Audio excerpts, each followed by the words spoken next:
자, 황민호의 진짜 뉴스 시즌 3 오늘은 9회입니다.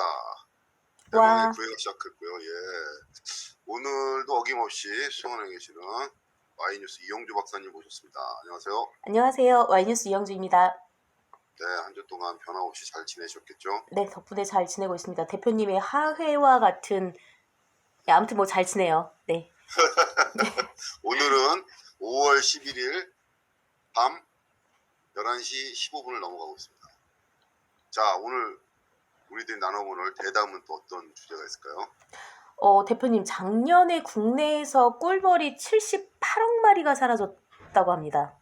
네, 얼핏 제가 농사 이쪽에 관심이 많아서 자격증 있으시죠? 꿀벌의 그런 거 양봉 이런 거에 대해서 네네. 좀 뭐 이렇게 뉴스에 관심 있게 보는데 점점 날이 갈수록 시간이 갈수록 예, 꿀벌이라고 해야 되나요? 이미 토종벌은 이제 거의 이제 뭐 멸종했고 양봉이라 해서 이제 들여와서 이제 꿀을 치는 벌들이 많이 없어지고 있다는 얘기를 들었어요. 그게 꽤 오래됐대요. 그러니까 한 15년 정도 전에 벌써 2006년이니까 맞아요. 네, 7년 뭐 이 정도부터 이렇게 문제가 됐다고 하고요. 벌통을 나가면 돌아오질 못한다고. 그러니까요. 올해는 벌써 100억 마리 이상이 사라질 거거나 폐사할 거라는 그런 전망이 또 나오고 있다고 해요. 네, 그래서 그것 때문에 꿀 벌통 하나가 예. 원래 한 20만 원 정도 했는데 30에서 40만 원까지 올라갔다고. 그럼 한 거의 2배 가까이 올라간 거네. 200% 가까이 뛰어오른 거네요. 그래도 구하기가 어렵대요. 어렵다고요? 예. 근데 그 벌통은 어떻게 만들어요? 그러면 양봉가에서 만들어서 주시는 건가요? 이렇게 벌통 나무 상자를 짜서 안에다가 이렇게 이제 그 벌집 만들 수 있게 그 층을 계단으로 아파트처럼 만들고 거기다 이제 그 벌 있죠, 벌. 예. 벌들을 이제 사와갖고 다 이제 넣는 거죠. 이렇게 낳고 꿀을 이제 채우고 해서 지켜나가는데 그게 이제 점점 없어진다는 얘기예요. 여왕벌도 거기다 넣어놔야 되는 거예요? 그렇죠. 여왕벌이 없으면 벌들이 안 모이죠. 대표님, 그래서 지금 올해 약 13억 마리가 이미 사라졌대요. 올해. 예. 왜 이렇게 사라지는 거죠? 그 원인이. 그래서 저도 이게 약간 웃기기는 한데 과로사 한다라는 거예요. 과로사. 꿀벌들이.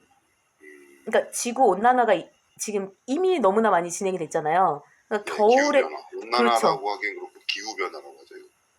네, 맞는 말씀이신 것 같습니다. 그래서 겨울에도 너무 온도가 상승이 되니까 얘네들이 겨울에도 꽃핀 거 되게 많이 볼 수 있잖아요. 남쪽에서는 조금 따뜻하면 뭐 개나리 벚꽃 이렇게 피잖아요.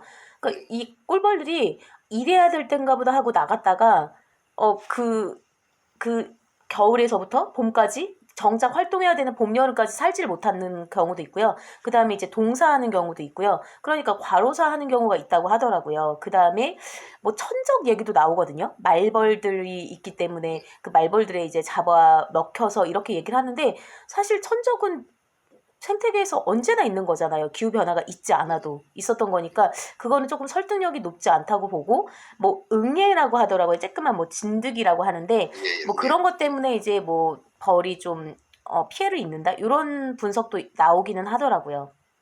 뭐 바이러스 때문에 그렇다 이런 것도 있고 뭐 이제 벌들이 이게 지금 좀 도시에서 가까이 이제 양봉을 하다 보니까 도시에서 이제 많이 나오는 뭐 빛, 전자파 뭐 이런 것 때문에 이제 그 나가서 찾아서 돌아올 때 길을 잃어버리는 거예요. 그래요? 그게 영향을 준다고요? 그 전파 이렇게 벌들이 못 오게끔 이렇게 교란이 돼갖고 그래서 여기가 집인가 하고 저쪽으로 갔다가 이제 죽는 거죠.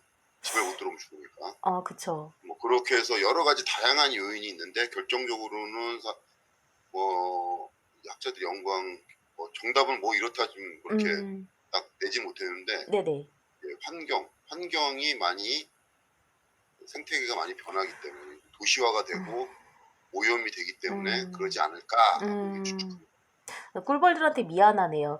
최근 농촌진흥청이랑 한국양봉협회에 따르면은 경기도도 피해가 많대요. 경기도도 지난달 기준 해가지고, 그러니까 4월이죠. 4월 기준 해서 2,927곳 중에서 1,321곳이 이미 피해를 입었다고 하고요. 특히 뭐 남양주, 고양, 양평 이런 데서 피해가 크다고 하고, 그 다음에 꿀벌이 좀 중요한 이유가 인간이 재배하는 작물에 1,500여 종이 있는데 벌이 이제 수분하는 거 있잖아요. 요게 30% 정도가 수정을 시켜주죠. 그렇죠, 그렇죠. 예, 그게 생태계에 굉장히 중요한 건데 벌이 중요하죠. 굉장히 예. 정말 중요하죠. 30% 정도가 그렇죠. 해당된다고 바람을 해요. 날려서 꽃씨를 날려서 이렇게 수정을 하는 거하고 동물들이나 이런 게 뭐 곤충 특히 충에 의해서 이렇게 수정을 하는 게 있는데 그게 한 30% 정도 될 거예요. 전체 식물 중에. 네, 맞아요. 예. 근데 그게 이제 타격을 입는 거죠. 그렇게 되면. 그리고 특히 과실수 같은 거 배. 네. 네. 맞아요. 이런 것도 벌들이 있어야 되는데.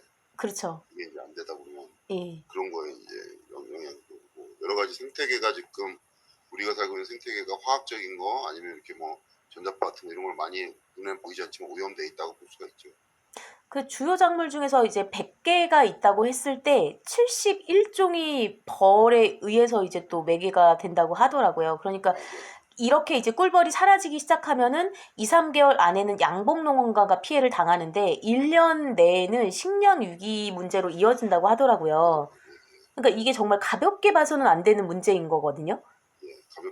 절대 가볍게 생각하면 안 예.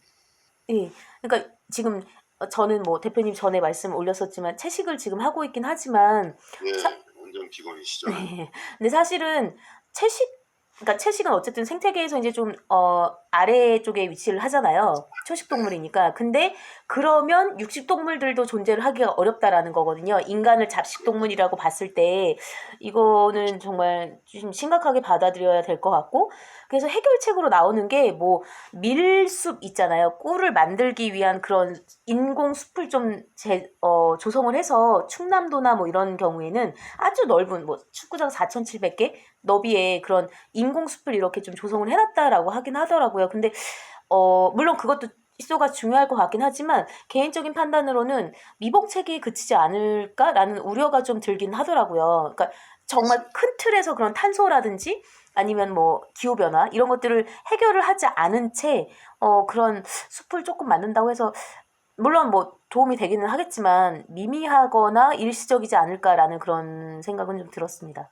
뭐 그런 것도 그렇지만 지금 그 벌에 대한 생태에 대한 연구가 그렇게 미진해요. 사실은 다른 그 곤충이나 동물에 비해서. 그래서 이제 국가적으로 예산을 좀 투입해서 그 농학 분야에 앞으로 이제 우리가 이제 4차 산업이다. 뭐 이래서 기계나 IT 쪽에 이런 쪽에 이제 미래 먹거리다 아니면 뭐 우리가 이제 그 인류가 이제 그쪽으로 기술이나 문명을 발전시켜야 된다고 보지만 제가 보기에는 그것도 이제 그 중요하겠지만 더 중요한 거는 사실 바이오 쪽이라고 생각해요. 우리가 이제 그 코로나에서도 겪었지만 보이지 않는 바이러스나 미생물 그렇죠. 이런 게 엄청나게 그리고 또 그 이런 거와 더불어서 뭐 바이오에는 이제 여러 가지 들어가는 건데 그 안에 이제 우리가 그 농생명이라고 해야 되나요? 요즘 농생명이라고 하잖아요. 농학이라고 하고 그런 거 관련된 게 굉장히 중요하다고 생각해요. 왜냐하면은 그거는 이제 우리 안보와도 연결되는 거예요. 안보와 어떻게 연결이 되나요? 식량 같은 게 만약에 자급이 안 되거나 부족하다고 할 경우에 우리가 그 안보에 위협이 오죠. 만약에 전쟁이 벌어졌는데 우리가 식량이 없고. 그렇구나. 그러네요. 고립돼 있는 상태에서 먹을 게 없고 전쟁을 해야 된다 그러면 이거는 일주일 이상 버티기 쉽지가 않죠. 총알이 아무리 많아도 사람이 먹어야 싸울 거 아니에요. 그렇죠. 국민들이 그러네요. 먹어야지 생존할 거 아니에요. 그렇구나. 범위를 크게 보신 거구나. 그리고 대표님 또 하나는 뭐냐면 그 대표님도 아시겠지만 씨앗 있잖아요. 씨앗. 그러니까 종자도 종자. 그렇죠. 우리가 지금 우리나라도 농산물을 대체로 거의 수입해서 섭취를 하잖아요. 근데 씨앗 종자가 이제 걔네들은 그러니까 만약에 뭐 우리가 옛날에 뭐 망고나 이런 것들 갖다가 먹고 심으면 씨앗이 났다. 근데 요즘은 그게 안 낳도록 유전자를 조작을 한다라는 거예요. 그러니까 종자 전쟁이 벌어진다라는 거죠. 한연색으로 못 살게끔. 그렇죠. 2, 3년이면 다 죽게끔 조작을 해요, 종자를. 그렇죠. 2, 3년도 아니고 1년? 1년도 살지 못하게 거의 그렇게 한다는 거예요. 종자의 100%는 거의 미국이나 이런 쪽에 넘어갔어요, 이미. 그러니까요. 그것도 저는 정말 심각한 문제 같거든요. 해커나 이런 것도 다 가지고 있기 때문에. 그리고 기술이 또 엄청 발전돼 있고. 그리고 땅덩이가 또 얼마나 넓어요, 거기는. 그거를 우리가 이제 너무 등한시한 거죠. 우리는 뭐 기계나 중공업, 중화학공업에 해야 된다고 생각했는데 사실은 이런 게 더 돈이 되고 부가가치가 되고 이건 한번 독점하면은 이건 뒤집을 수가 없는 거거든요. 따라 잡을 수가 없는. 그래서요. 이런 거를 갖다가 신경을 많이 썼어야 되는데 우리는 막 농사지면 더 천대를 하고 농학을 공부한다고 그러면 우습게 생각하고. 그렇죠. 절대 그런 게 아닌데. 절대 그런 게 아니거든요. 그걸 전략적으로 국가 전략적으로 키웠어야 되는데 우리가 땅이 적을수록 그거를 더 연구를 했어야 되는데 그게 아쉽습니다. 지금부터라도 어떻게 좀 그 방안을 좀 마련을 해야 되지 않을까요? 지금부터라도. 이미 많이 쳐져서 이미 너무 많이 쳐져갖고 할 수가 없어요. 어떻게 제가 보기에는 엄청난 이런 고비용과 대가를 아마 언젠가는 대한민국 치르게 될 것이다. 그러니까요. 예. 그리고 이게 뭐 약간 뭐 지역적일 수도 있지만 어쨌든 우리 먹거리에 관련된 거잖아요. 근데 대한민국에서 농업이 왜 천대를 받고 천시를 받냐 이거를 갖다가 자본주의적 해석으로 보면 제가 이제 학사 논문을 마르크스의 자본론을 썼기 때문에 근데 거기에서 김수행 교수님이 이제 마르크스 자본론을 우리나라에서 최초로 번역하신 교수님이신데 학자신데 그분이 그렇게 말씀하시는 거죠. 유튜브에 그 강의가 있습니다. 우리가 돈을 많이 받지 않아도 되는 게 뭐냐면 농산물이 싸기 때문이라는 거예요. 그러니까 우리나라는 외침이 잦았기 때문에 옛날부터 그러니까 돈을 조금 받아도 배는 안 골마 이러면 그래도 어느 정도는 만족을 한다라는 거예요. 그 본인이 받는 임금에서. 그러니까 먹거리가 쌀 수밖에 없다는 거죠. 그러니까 농업이 레드오션일 수밖에 없다라는 거예요. 블루오션이 되기가 어렵다라는 거죠. 특정 품종이나 이런 거 제외하고는요. 네. 그런데 지금 이제 뭐 자본론이나 이런 시각으로 보면 맞는데 현실에서 제가 보는 거는 농사 이걸 져서 돈이 안 돼요. 그러니까요. 네. 농민들이 돈이 안 돼 일단. 이게 이제 만약에 내가 같은 노동을 했어요. 같은 노동을 해서 무슨 뭐 얼마치 생산했는데 공장에서는 300만 원을 받는데 공장에서 똑같은 시간에 농업을 하면은 그 반의 반도 못 벌고 아니면 농업은 더 그렇죠. 그 공장 일한 것보다 더 노동 강도가 몇 배 높은데도 소득이 더 안 되고. 그렇죠. 이러다 보니까 더 안 하고 뭐 이런 식으로 되는데 더 중요한 거는 뭐냐면 지금 아마 느낄 거예요. 그러다 보니까 농산물이 비싸졌어. 아 그래요? 비싸졌다고요? 근데 예전에 비해서 농산물이 외국에 비하면 엄청 비싸요 우리나라.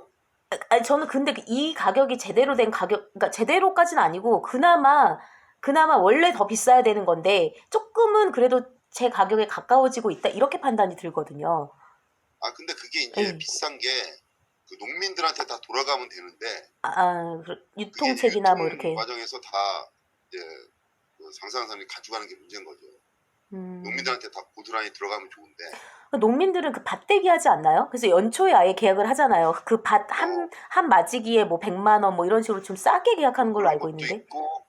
그런 것도 있고 일부가 이제 공장식으로 해서 독점을 하는 거죠. 아 독점을. 품목을 독점을 해서 시장이 작다. 우리나라 시장이 작으니까. 아 농업 시장이 작으니까요? 예. 소비 시장이 작으니까 한 회사가 독점을 하면 대한민국이 공급할 수 있는 거를 상당 부분을 갖다가 커버를 하니까 그쪽에서 가격이 좌지우지되는 거죠. 아 그러면 매점 매석을 한다는 말씀이신 거예요, 대표님? 매점 매석이라고 하기는 그렇고 독점 경쟁해서 그 사람들 우위를 정하는 거고 대량 생산을. 그게 돼요? 신기하네. 상추 같은 경우도 상추 회사가 있어요. 그래서 회사가 땅이나 있어요? 이런 거를 엄청 크게 해갖고 상추를 대량으로 재배를 해서 오, 굉장히 그래요? 싸게 납품을 해요. 이게 뭐냐면 상추가 많이 들어가잖아요. 고깃집에 다 들어가야 되니까. 많이 들어가죠, 요즘에. 네, 예. 그래서 상추를 납품하고 뭐 이렇게 하는데 일반 농민들이 회사가 아니고 공장이 아닌 일반 농민들이 개인이 상추를 져서 출하하고 납품하려면 제값을 못 받아요. 공급 그 팔로도 없고. 아, 팔로가 없어요. 네, 그만큼 또 물량도 안 되고.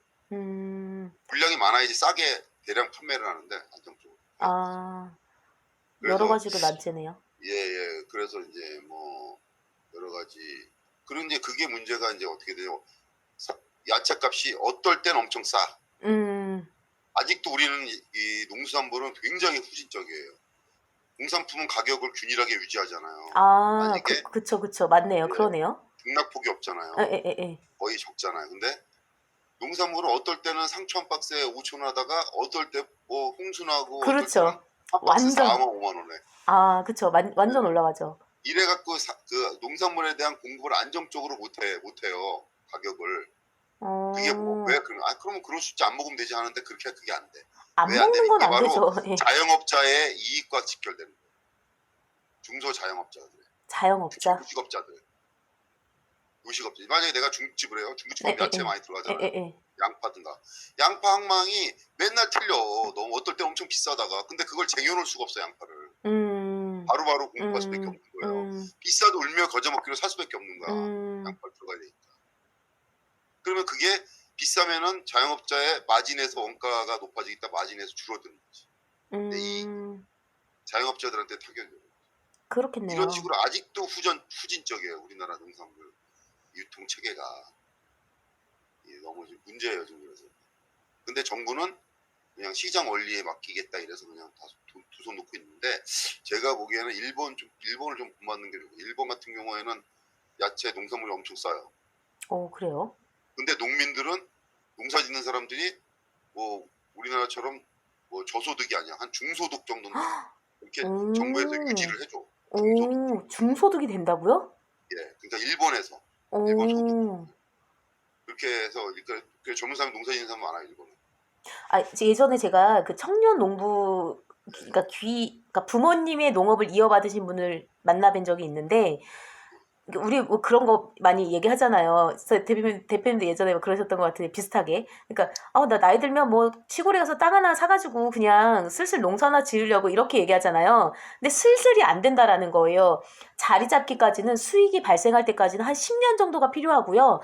되게 많이 노력해야 되고요. 아주 많은 걸 알아야 된다고 하더라고요. 농사 짓는 그리고 게. 농사도 옛날에 우리가 땅에다가 뭐 돈 좀 사서 짓겠지 이게 아니라, 요즘은 대량 생산하고 품질을 균일하게 유지해야 되기 때문에 엄청난 시설 투자가 많이 들어가요. 몇십억씩 들어가야 돼요. 그렇죠. 네, 그렇죠. 이게 작은 사업이 아니에요. 작은 사업이 아니죠. 네, 그러니까 정부 지원이 간다고 해도 그거는 빗잔치인 거죠, 사실은.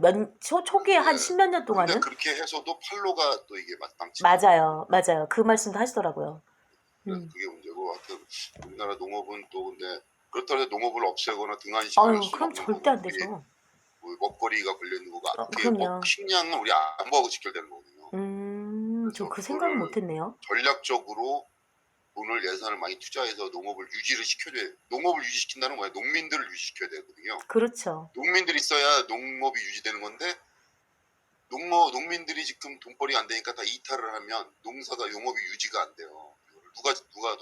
왜냐하면 이게 누가 아무리 기계화 시킨다고 해도 농업이라는 게 사람이 수작업을 많이 할 수밖에 없고, 기술이 또 필요하고, 농사 기술. 맞아요. 키울 수 있는 기술. 그렇죠. 이런 거, 노하우. 이게 하루아침에 되는 게 아니기 때문에. 그렇죠. 그거를 유지를 시키려면은 사람들이 어느 정도 먹고 살 수 있을 정도로 보장을 해줘야 되거든요. 맞아요. 그게 안 되니. 그래서 그게 안 되면 이거는 점점 농업은 무너지고, 우리는 언젠가는 그 대가를 아주 혹독하게 치를 거다. 네? 다 중국이나 어디서 비싼 가격에 사다가 고기보다 야채가 비싸서 야채를 아껴 먹을 수 있는 그런 상태가 올 수도 몰라요. 맞아요, 대표님. 그게 맞아요. 정말. 진짜 그게 맞아요. 정말로.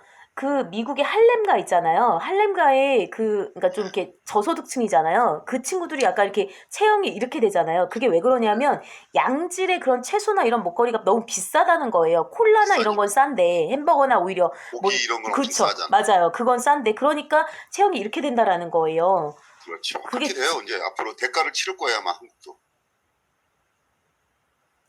그 대가는 이제 돈 있는 사람이 치르는 게 아니라 돈 없는 사람들이 대가를 치러야지. 언제나 그랬듯. 농사를 등한시하는.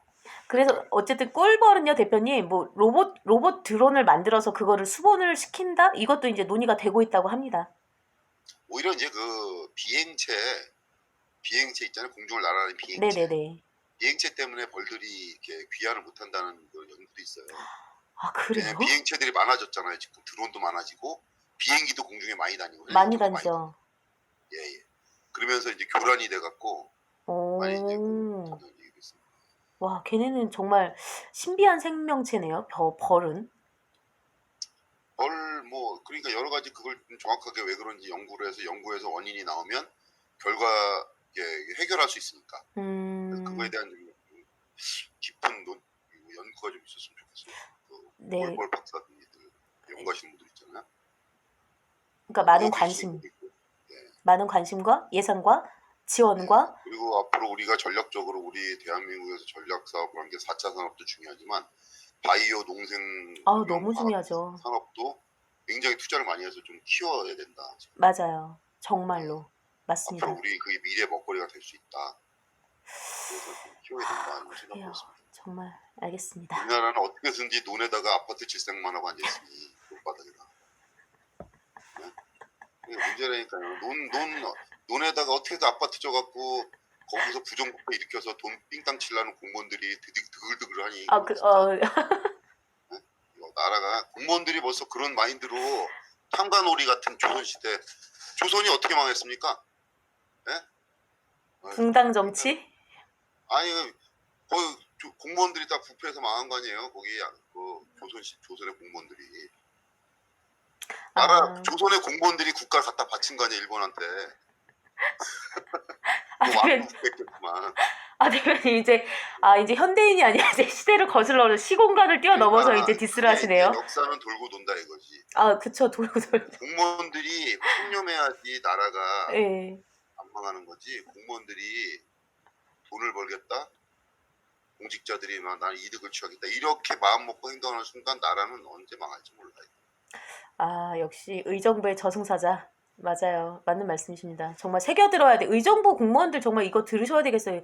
대표님 아니 말씀 뭐 의정부뿐만 새겨들으셔야죠. 아니라 대한민국 전체가 다 특히 네. 뭐 이런 말하면 좀 그렇겠지만 특히 이런 그 인허가나 건축, 토목 이런 쪽 담당 공무원들은 좀 각오를 새롭게 하십니다. 참, 그러게요. 참. 각오 새롭게 하십시오. 네.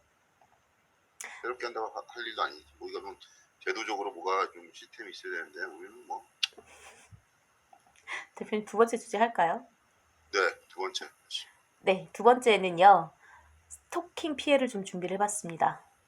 스토킹 피해가 스토킹이요, 스토킹. 스토킹. 네, 스토킹. 앞선 11일에 아니군요. 4월 11일이군요. 김제시에서 대표님 그러니까 60대 여성분이 혼자 집에 살고 있었어요. 아파트에. 근데 네. 60대 남성이 그 집에 가가지고 폭행을 저지른 거예요. 네. 같은 아파트예요. 같은 아파트에 사는 할아버지가 할아버지? 집에 가서 할아버지까지는 아니지 않아요? 60대 예, 남성이 여성 우리 혼자 아무 관계도 아닌데 관계였겠죠. 관계였으니까 그렇게 했겠죠. 그래서 뭐 스토킹 잠정 조치 1, 2, 3호 했다가 불구속 입건돼서 풀려났는데 같은 아파트에 해가지고 이제 그 남성을 구속을 했거든요. 또 하나는 뭐냐면은 전 남편이었어요. 이건 이제 익산시였는데 이달 4일에 일어난 거거든요.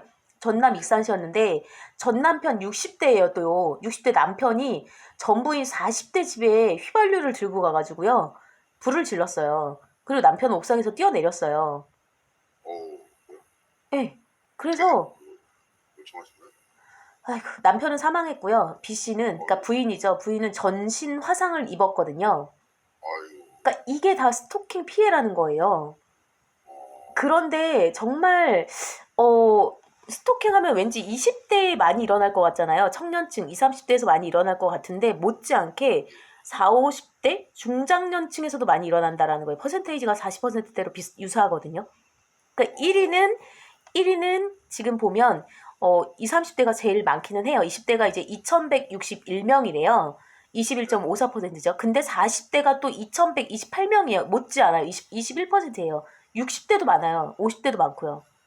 50대가 19.56%로 20% 정도 되고요. 그다음에 60대가 10% 가까이 되는데 9.33%고 19살 미만 소년범도 있어요. 네, 그래요? 어이구, 스토킹이 예전에도 막 심각했는데 아직까지 그게 뭐 아직까지? 그게 그러니까 이 지금 스토킹 처벌법이 있긴 하잖아요, 대표님 아시겠지만. 네. 스토킹 처벌법이 2021년 3월 24일에 통과해서 국회 통과해서 10월 21일부터 같은 해 시행이 됐는데 사실상 1999년부터 논의가 됐다고 해요. 네. 이제 대학생 되거든요, 거의 그러면. 그러니까요. 예전부터 뭐 스토킹 피해, 뭐 스토킹 범죄 이런 게 막 심각했었잖아요. 근데 저희 학교 다닐 때 사실은 그 같은 과 여학생의 친구였거든요. 근데 그러니까 약간 비슷하긴 하죠. 데이트 폭력처럼 이렇게 데이트를 마치고 나서 그 남자가 여자 집 앞으로 가가지고 그래서 폭력을 행사했나? 그래가지고 그 여성이 자살을 시도한 사건이 있었거든요. 그러니까 그때 당시에도 되게 심각했었다라는 거죠. 스토킹이. 그래서 스토킹 처벌법을 좀 찾아보면 우리 대표님은 어떤 게 스토킹이라고 판단하세요? 상대방이 싫어하는데 계속 전화나 뭐 이렇게 매달리는 뭐 이런 거 스토킹 아닐까요? 싫어한다고 의사 표시를 했음에도 그렇죠. 무시하고 네, 그렇죠. 그러니까 연락하거나 아니면 만나자고 매달리거나 그렇죠. 근데 찾아오거나 집에. 그렇죠. 스토킹 하면은 이게 물리적으로 어 가해자가 피해자의 그런 어떤 공간에 나타나는 것, 접근하는 것, 이것만 스토킹이라고 볼 수가 있는데 관련 법령에 따르면은 접근하거나 따라다니거나 진로를 막거나 아니면 그 일상적 생활 장소에서 기다리거나 지켜보거나 아니면 우편, 전화, 팩스 아니면 정보통신망을 이용해서 물건, 글, 말, 부호, 음향, 그림, 영상, 화상을 도달하게 하는 행위예요. 도달하게. 그러니까 그 피해자가 확인하는 게 아니라 도달하게 하는 게 스토킹이라는 거예요. 네, 물건을 두는 것도 스토킹이 되는 거고요. 근데 스토킹 처벌법이 사실은 처벌이 꽤 그러니까 약하진 않거든요. 약하진 않아요. 그래서 스토킹 범죄 저지른 사람이 3년 이하 징역, 3천만 원 이하 벌금, 흉기 또는 그 밖에 위험한 물건 휴대해서 스토킹 범죄 저지르면 5년 이하 징역, 5천만 원 이하 벌금이거든요. 그러니까 상한형을 그러니까 정해놓은 거죠. 그런데 남자 피해자가 많을까요? 여성 피해자가 많을까요, 대표님? 여성 피해자가 많겠죠. 맞아요. 여성 피해자가 많아요. 여성 피해자 성별이 전체 85.28%, 90%에 가깝고요. 남성 피의자가 81.34%예요. 그러니까 이거를 제가 칼럼도 쓰긴 했었는데 예전에 그러니까 왜 우리는 그런 거 있잖아요. 10번 찍어서 안 넘어가는 나무 없다. 그렇죠. 그런 것도 있고 네, 그게 남자의 미덕이라고 생각하죠. 될 때까지 밀어붙여야 돼. 옛날에는 그런 게 남자답다 이렇게 얘기를 했었죠, 사람들이. 그 여자도 그런 경우 왕왕 있긴 한데 이제 흔치는 않았죠. 여성은 그런 경우는 별로 없기는 한데 그래서 저는 그런 게 폭력이라고 예전부터 생각해왔거든요. 20대 때부터. 그러니까 뭐 우리가 설득을 하고 쫓아다니고 그러니까 저 사람이 나를 좋아하게 만들고 이 자체가 저는 폭력이라고 생각해요. 이게 제가 20대 초반부터 이렇게 생각했었거든요. 네. 예. 그러니까 그 사람의 생각을 어쨌든 뭐 우회적이든 아니면 그거를 뭐 반복적이고 지속적이든 이런 방법으로 바꾸려고 계속해서 시도하는 것 자체가 폭력이라고 생각하거든요. 그렇죠.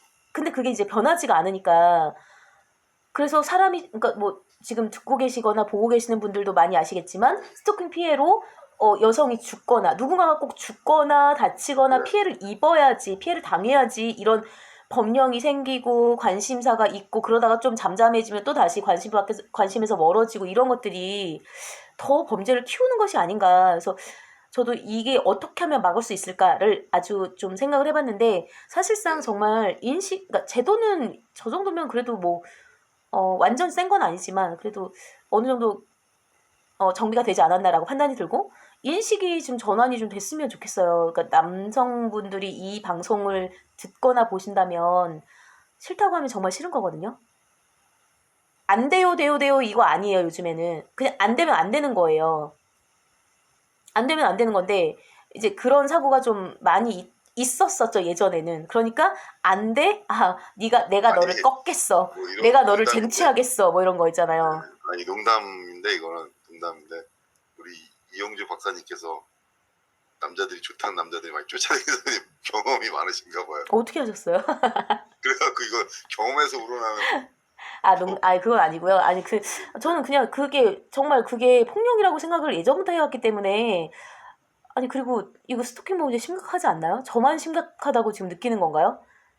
그리고 사실은 저는 네. 그 남자애라서 그런지 몰라도 저는 와닿지가 않아요. 스토킹이 당했을 때 스트레스를 얼마 받는 것인가에 대한 정말요? 부담이 없죠.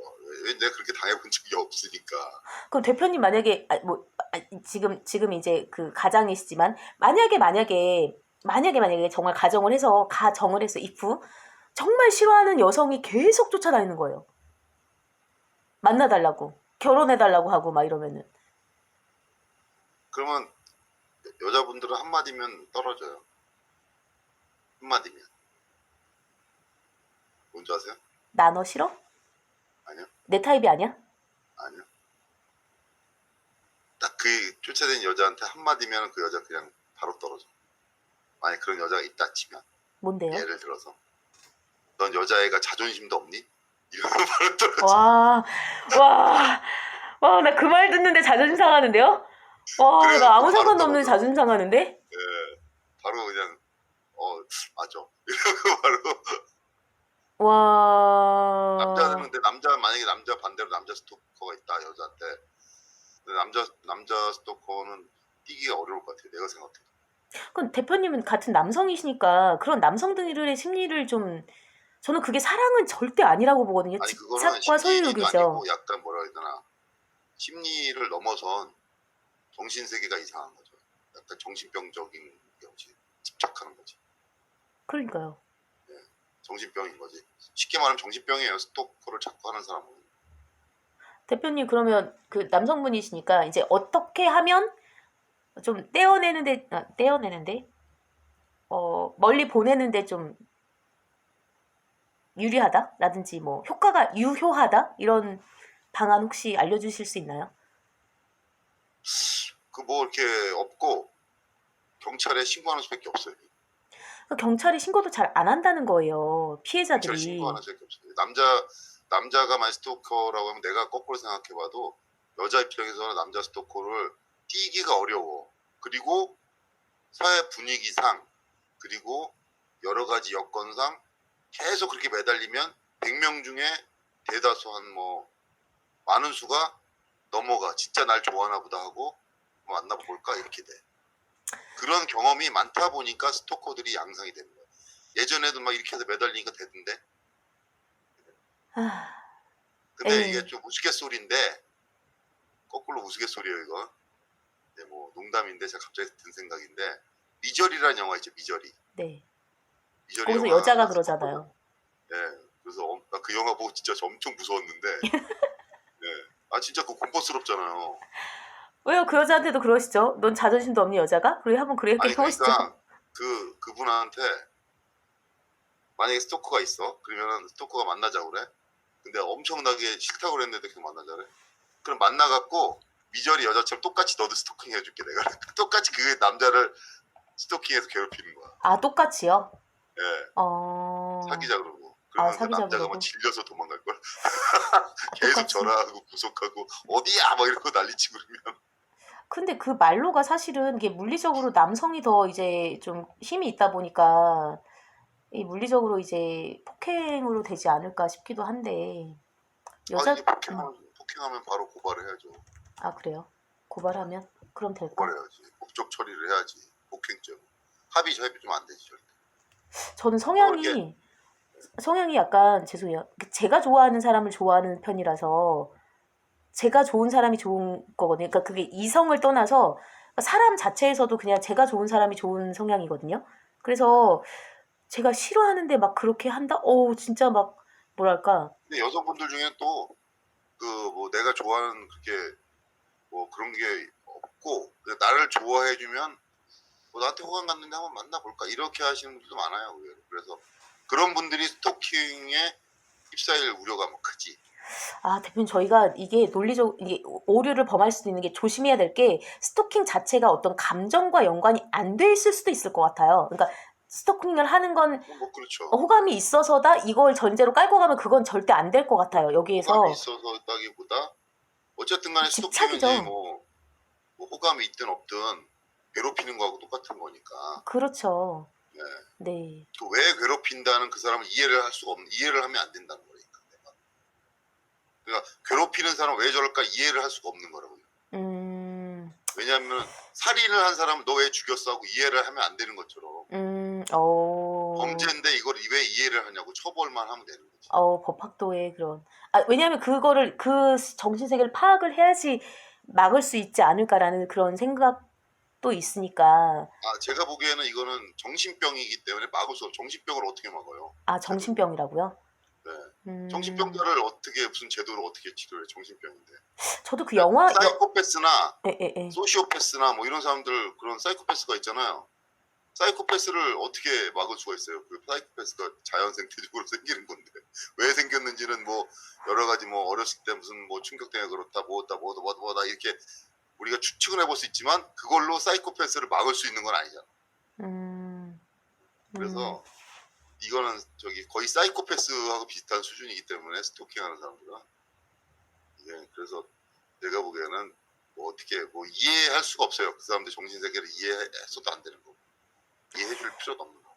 그 상대방의 자유의지를 정말 전적으로 존중해줘야 됩니다. 진짜로. 그게 뭐 이성 간의 호감이든 아니든 집착이든 소유욕이든 뭐 아니면 뭐 정복욕이든 간에 그런 거 진짜 저는 뭐랄까 절대 하지 않았으면 절대 일어나지 않았으면 하고, 그다음에 연령이 높은 층에서도 많이 일어나잖아요. 그리고 10대도 있다고 하니까 이게 저희 세대에서 끝나는 게 아니라 4, 50대 뭐 여기서 끝나는 게 아니라 더 계속 연년 세세 대대로 우리 자손들까지 피해를 당할 수 있으니까 지금 정신을 바짝 차려서 관심을 많이 가지고 퇴치 운동 뭐라고 할까요? 좀 관심을 많이 좀 가져야 될 것 같습니다. 네. 제가 지금 속에서는 막 부글부글 끓는데 뭐라고 표현을 잘. 요즘 스토킹 때문에 굉장히 뭐 스트레스 받는 일이 있으신가 봐요. 이렇게 말씀하시는.